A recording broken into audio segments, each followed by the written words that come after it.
Halo, ketemu lagi dengan saya, Diana Anggraini. Kali ini saya akan membawakan materi tentang legalitas dalam event.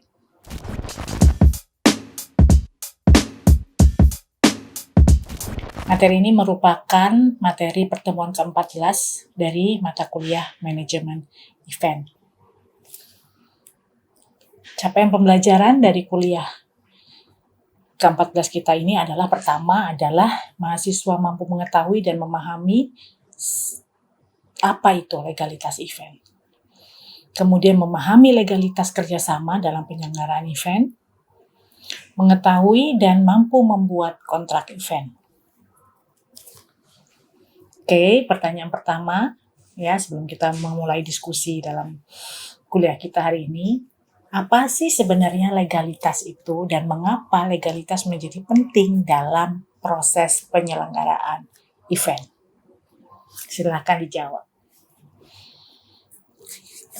Tulis ya. Silakan.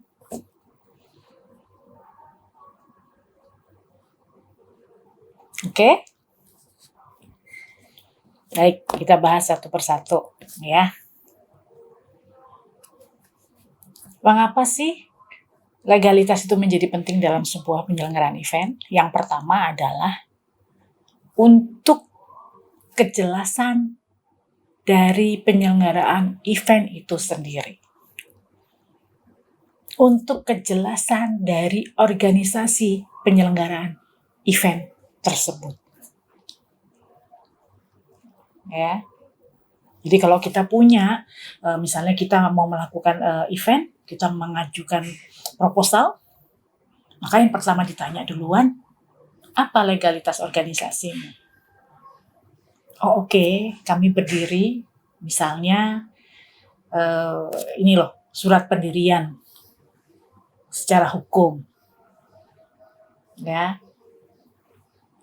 di mana kantornya, ya, bagaimana organisasinya, struktur organisasinya. Kemudian legalitas juga menjadi penting untuk status keanggotaan dan posisi dalam event. Karena kita sudah bahas ya, kemarin itu event itu sebenarnya banyak loh. Siapa aja sih yang berada dalam event tersebut? Ya kan? Apakah kita sebagai penyelenggara event atau kita sebagai sub penyelenggara yang mendukung kegiatan event? Kan bisa. Misalnya kita sebagai apa? Sebagai tim konsumsi misalnya, atau tim transportasi, atau apapun itu. Ya, legalitas juga menjadi penting karena untuk mengatur event, mengatur kontrak apa yang harus kita lakukan, apa hak dan kewajiban kita. Ya kan? Bagaimana bentuk kerjasama kita? Ya. Kan biasanya event itu by project gitu kan ya. Nah kalau by project itu bagaimana kedudukannya? Dan tentunya legalitas menjadi penting untuk mengurus perizinan dan mengurus pembiayaan lainnya. Ya dong, ya kan? Kalau kita melakukan event, berarti kan kita perlu izin. Yang paling dasar aja. Kita mau menyalakan event di rumah, maka kita perlu izin dari misalnya RT RW. Oke, lebih besar lagi kita perlu izin dari keamanan. Ya kan? Lebih besar lagi misalnya kita perlu izin dari instansi pemerintah misalnya kalau kita menyalakan event di pemerintahan. Kemana? Seperti itu. Pembiayaan, ya kan? Ingat kan? Kalau kita menyalakan event berarti kan kita perlu pembiayaan yang bisa kita dapatkan secara mandiri kalau memang event itu dilakukan secara pribadi, misalnya acara-acara penyelenggaraan pribadi, atau misalnya kita memerlukan sponsor kalau misalnya eventnya itu event yang MICE. Ya. Logik ya, karena kita meminta bantuan dari orang lain atau dari lembaga lainnya dan dia berhak dong tahu Ya, seberapa bagus organisasi yang kita punya. Ya, jangan sampai nanti dia memberikan bantuan tetapi nggak jelas. Hanya karena pertemanan misalnya. Oh, pokoknya percaya deh sama orang ini. Bagus, tapi nggak bisa seperti itu. Dalam melakukan sebuah kegiatan bisnis, event saya anggap sebagai sebuah kegiatan bisnis, tentunya ada hak dan kewajiban yang harus diatur secara bersama. Untuk kalau saya bilang untuk kebaikan semua pihak yang terlibat di dalamnya. Ya. Oke, isi kontrak kerjasama event itu apa aja isinya? Ya, biasanya ada nama, ya, nama lengkap kedua belah pihak. Kemudian produk dan jenis layanan yang akan diberikan. Ini harus dibuat secara detail. Produknya apa? Oh, produknya event. Event apa? Event pameran. Atau event festival. Atau event MICE misalnya. Jenisnya bagaimana? Jenis pelayanannya apa yang diberikan? Ya kan? Nanti tinggal kalian berdiri dari mana. Ya, kalian berada dalam posisi yang mana? Apakah sebagai sponsor, apakah sebagai media? Ya kan? Ataukah dari yang memberikan pekerjaan itu? Ya kan? Atau lain sebagainya. Ya. Jadi nanti itu kan ada hak dan kewajiban serta tanggung jawab sampai sejauh mana kita bisa melakukan itu. Jadi kalau misalnya kita bagian konsumsi, ya sudah fokus aja di bagian konsumsi. Jangan mengatur masalah perizinan, jangan mengatur masalah pengunjung, jangan mengatur masalah, karena itu udah ada bagiannya lagi nanti sendiri-sendiri. Ya. Kemudian isi kontrak lainnya adalah keuntungan apa yang akan diterima oleh kedua belah pihak. Penyelenggaraan event tidak ada yang mau rugi. Ya, ingat kan tujuan event di kuliah pertama, mereka adalah profit. Ya tentunya penyelenggaraan event itu akan berlangsung dengan lancar. Seperti itu kan. Jadi keuntungan apa yang akan diterima? Oh, keuntungan profit. Oke, profit jelas hitungnya. Atau keuntungan apa? Keuntungan pengunjung keuntungan citra misalnya. Ya kan? Citra yang dibangun. Karena biasanya keuntungan itu tidak hanya didapatkan pada saat itu, tapi setelah event itu dilangsungkan. Ya kan? Kalau misalnya dalam event pameran kan hanya pameran saja pada saat itu. Kalaupun terjadi transaksi biasanya tidak terlalu banyak gitu ya. Sehingga nanti biasanya akan dikembangkan setelah pameran itu berlangsung. Jadi setelah nama, produk, jenis, keuntungannya apa yang diterima, harus ada tanda tangan kedua belah pihak. Dan dikuatkan dengan saksi. Ya. Dan ini dibuat 2 rangkap. Jadi masing-masing pihak memegang isi kontrak kerjasama itu. Surat kontrak kerjasama itu. Sepakati ya, kalau gitu ya.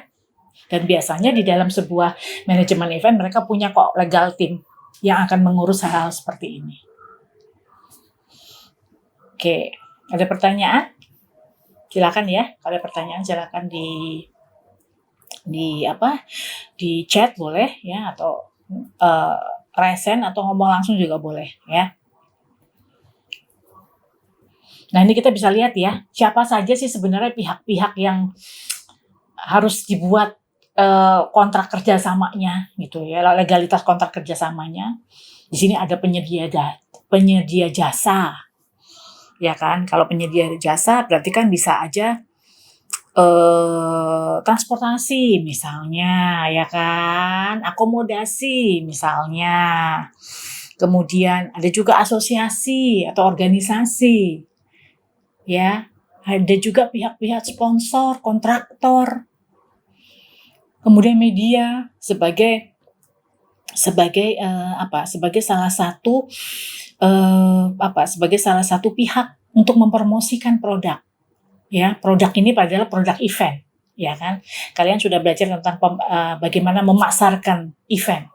Nah, media ini apa yang harus disiapkan? Itu kan ya. Nanti di belakang kita akan lihat masing-masing nih, apa sih isinya gitu ya dari kerjasama itu. Kemudian talent, ya talent ini kaitannya dengan artisnya, lokasinya bagaimana, ya kan? Bagaimana bentuk kerjasamanya, misalnya dengan hotel atau dengan gedung, ya kan? Berapa biayanya, berapa waktu yang bisa digunakan dari biaya tersebut. Bagaimana listrik misalnya, air, fasilitas apa yang digunakan, bagaimana keamanannya. Itu harus tertera dan itu harus dibuat secara detail di dalam kontrak kerjasama tadi. Ya, kalau tadi kita membahas tentang isi kontrak kerjasama, maka kita juga perlu melihat tahapan apa yang harus dilakukan dalam pembuatan kontrak kerjasama. Yang pertama adalah penetapan tujuan yang ingin dicapai bersama. Itu perlu ya tahap pertama. Jadi kita harus ngobrol dulu. Oh, kita ada event ini, kita tujuannya adalah ini. Sama nggak, bisa nggak? Bahwa kalau kami ada tujuan seperti ini, bisa nggak kita melakukan kerjasama untuk saling membantu mensukseskan kegiatan tersebut. Ya kan? Setelah itu sudah ditetapkan tujuan, penentuan isi kontraknya. Ya kan? Kerjasama seperti apa yang diinginkan. Ya kan? Kalau dalam sponsor misalnya sponsor tunggal misalnya, atau sponsor silver, gold misalnya dan segala macam gitu ya. Kemudian setelah tahap 2 sudah oke, dilanjutkan dengan tahap 3 yaitu persetujuan isi kontrak. Sign ya, tanda tangan, berlanjut dengan penandatanganan kontrak. Ya, makanya pembuatan legalitas ini bukan hanya sekedar yang penting ada tanda tangan, tetapi baca isinya. Kadang-kadang kan kita juga sebagai penyelenggara event, kita senang nih dapat event besar yang bisa kita lakukan apa dan segala macam gitu, kita udah keburu senang, tapi kita nggak baca detailnya. Hati-hati banget ya, karena terjadi kesalahan dan itu tidak ada di dalam kontrak kerjasama, maka itu bisa menjadi resiko dari event. Ya, di perkuliahan ke-13 atau ke-12 kan kita juga sudah membahas tentang resiko event. Perhatikan itu. Salah satu kegagalan event adalah karena tidak memperhatikan, salah satunya adalah masalah legalitas ini, masalah kontrak kerjasamanya. Ya. Nah, ini kita bisa lihat ya di sini ya. Kita bisa lihat di sini. Ini ada beberapa contoh ya. Ada 6 contoh ya. Bagaimana contoh kontrak kerjasama I.O. dengan jasa hiburan. Maka apa yang harus diperhatikan dengan jasa hiburan atau talent? Yang pertama misalnya adalah spesifikasi tekniknya. Kalau kita bicara teknik, misalnya kita bicara tentang apa? Ya, mic, tata cahaya, teknisi. Ya kan? Apakah sesuai dengan keinginan dari artis? Karena kan artis ini kan kadang-kadang ada yang semakin ketika dia sedang tenar ya, atau sedang top banget, permintaannya macam-macam. Gitu, permintaan macam-macam. Oh, saya pengen ruangan sendiri, saya nggak pengen diganggu, saya pengen apa dan segala macam, pengen ruangannya ber-AC atau apa, ya kan? Saya pengen makanannya seperti ini, ya. Ini nanti kan kaitannya dengan yang nomor 2, spesifikasi hospitality. Apakah artisnya, misalnya talentnya, bagaimana transportasinya, bagaimana akomodasinya, bagaimana makanannya. Kemudian spesifikasi tempatnya, bagaimana lokasi eventnya, tata letak panggungnya seperti apa, itu harus termuat semua. Ya kan, layoutnya harus muncul di dalam kontrak kerjasama tersebut. Biayanya, ya, berapa, besaran harga, bagaimana mekanisme pembayarannya, ya. Ada yang misalnya, oke, saya minta DP dulu 50%, H-1 sudah harus lunas, atau apa, ini kan bisa didiskusikan secara bersama, dicarikan jalan tengahnya, ya kan. Kemudian eksklusivitas, ya, kontrak tunggal, bahwa ini artis ini hanya akan mengisi, misalnya kalau penyanyi apakah dia hanya sendiri ataukah ada artis-artis lainnya. Ya tentunya ini kan nanti kan akan berpengaruh juga pada harga. Kalau misalnya dia sendiri, maka dia mungkin akan nyanyi sekitar 12 lagu. Sementara kalau dia nyanyi bersama-sama atau eventnya bersama-sama, dia bisa saja ya hanya mengisi 1-2 lagu saja. Dan harus dipertimbangkan pihak-pihak lainnya yang terlibat. Ya, grup musiknya seperti apa? Apakah ada penarinya? Ya. Silakan nanti kalian kembangkan sendiri yang detail mana. Kalau misalnya wah ini yang dijelaskan Mbak Diana belum komplit nih, silakan tambahkan. Ya, yang penting ketika membuat kerjasama jangan sampai merugikan kedua belah pihak. Kemudian di sini juga ada isi kontrak kerjasama I.O. dengan penyedia tempat.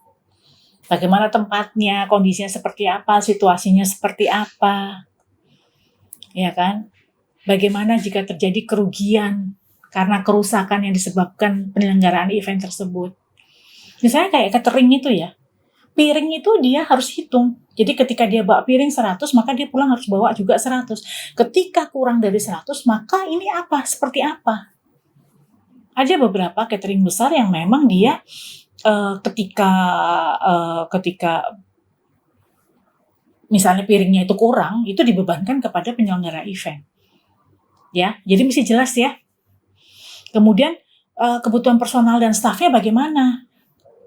Bagaimana cara pembayarannya? Standar ya kalau pembayaran ya. Bagaimana kalau terjadi pembatalan atau mekanisme ganti ruginya seperti apa? Kayak kemarin yang kayak pandemi COVID ini kan banyak sekali ya event-event batal. Nah itu sementara sebelumnya ada juga kontrak kerjasama yang sudah dilakukan 1 tahun sebelumnya. Ya kalau misalnya event itu adalah event tahunan, berarti kan sudah dikontrak selama berapa tahun. Nah ini bagaimana mekanismenya? Seperti itu ya. Bagaimana akses tempatnya? Kalau misalnya ada kelebihan waktu, gitu ya, apakah ada kompensasi? Bagaimana kalau ada penambahan fasilitas? Dan di mana kita sebagai penyelenggara event kita bisa memasang lambang dan logo. Ya inget ya kemarin ya waktu yang final sepak bola ya apa itu yang antara Indonesia dengan Thailand yang dilakukan di mana di Singapura itu kan bertepatan dengan Indonesia kena ban ya karena masalah ada sanksi dari lembaga anti doping. Itu nggak boleh ya kan? Berarti kan pemerintah Singapura dengan sanksi itu dia secara khusus dia meminta maaf kepada Indonesia untuk tidak ya mengibarkan bendera merah putih dan menyanyikan lagu Indonesia Raya. Dan itu harus disepakati juga oleh pendukung bola saat itu. Akhirnya mereka tidak nyanyi itu kan nyanyinya yang lain, lagunya siapa tuh? Saya lupa, tapi ada lagu lain yang membangkitkan semangat untuk para pemain timnas. Ya. Kemudian juga ada di sini kontrak I.O. dengan sponsor. Ya, sponsornya adalah yang memberikan dana ya, pembiayaan kepada event yang kita lakukan. Apa spesifikasinya? Apakah ada permintaan khusus atau tidak? Bagaimana logo sponsornya? Bagaimana merek dagang dan logonya? Bagaimana mereka bisa melakukan promosi di event tersebut? Ya kan, jenis sponsornya apa? Keuntungannya apa? Dan hak serta kewajibannya apa. Kemudian ada juga isi kontrak dengan antara I.O. dengan media. Ya, lingkup area promosinya seperti apa. Ya kan, garansinya seperti apa. Jadi misalnya kita dengan media atau kita dengan media apa gitu. Oh, saya akan berpromosi di media Anda, tetapi ini harus ada di media Anda selama misalnya seminggu berturut-turut. Nah, itu kan perlu gitu ya, ruang lingkupnya seperti apa. Kalau misalnya medianya lingkupnya adalah nasional, ya harus disiarkan secara nasional. Tapi kalau memang hanya pada satu tempat tertentu ya bisa saja dilakukan. Ya kan? Apakah bisa dilakukan izin tayang ulang, ya kan? Bagaimana dengan barang-barang promosinya, ya? Bagaimana juga dengan akses bagi pewarta yang akan meliput kegiatan tersebut. Dan ini yang terakhir adalah isi kontrak I.O. dengan asuransi. Nah, dalam beberapa kasus, dalam beberapa event, biasanya penyelenggara event itu dia akan mempertimbangkan untuk menggunakan asuransi untuk berbagi resiko. Ya, kan kita juga sudah membahas tentang resiko event ya. Nah, ini perlu ditetapkan apakah memang kita perlu atau tidak. Nah, ketika kita mengatakan iya, maka ini loh item-itemnya yang harus dipertimbangkan. Ya, misalnya bagaimana biaya penggunaan penyewaan fasilitasnya, ya kan? Apa saja biaya yang harus dibayar? Bagaimana kalau terjadi suatu masalah dalam event tersebut, klaimnya seperti apa, ya kan? Misalnya, apakah ada potensi kegagalan pembayaran oleh asuransi ketika ada klaim tersebut? Namun yang pasti, setelah kerjasama disetujui bersama, pastikan bahwa sertifikat asuransi yang dikeluarkan itu yang valid. Demikian materi kita hari ini. Semoga bermanfaat. Terima kasih. Salam sehat dan salam Pancasila.